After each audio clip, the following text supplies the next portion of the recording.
ایک صحابی نے ایک دفعہ نبی پاک صلی اللہ علیہ وسلم سے بات کی، جلد بازی میں بات کر لی۔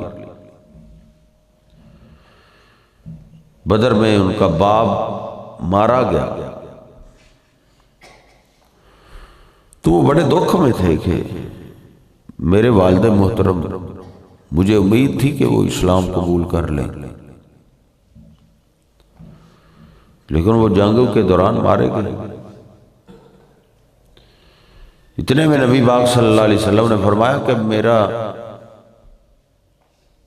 چچا عباس بھی ان کی طرف سے آیا ہوا ہے، ان کو مجبوراً لایا گیا ہے، اگر کوئی کسی کے سامنے وہ آ جائے تو ان کو قتل نہ کر۔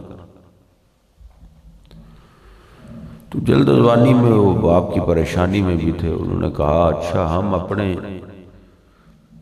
باپ تک کو مار دیں اور آپ کے چچا کو چھوڑ دیں۔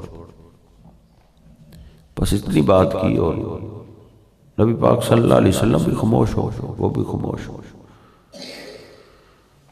بعد میں خیال آیا میں نے کیسی بات کر، کہتے ہیں عملت لہو اعمال، پھر میں نے اس بول کو دھونے کے لیے کئی اعمال کہ وہ بول میرا دھل جائے اور وہ غلطی میری معاف ہو جائے۔ جب بوڑھے ہونے لگے تو کہتے ہیں اللہ مجھے یقین نہیں ہو رہا کہ تو نے مجھے معاف کر دیا، تیرے محبوب پیغمبر کے آگے میں بول پڑا۔ مجھے یقین تب آئے گا کہ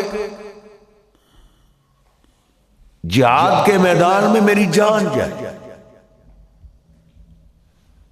کٹ جاؤں تو پھر مجھے یقین آ جائے گا کہ میرا گناہ معاف ہو۔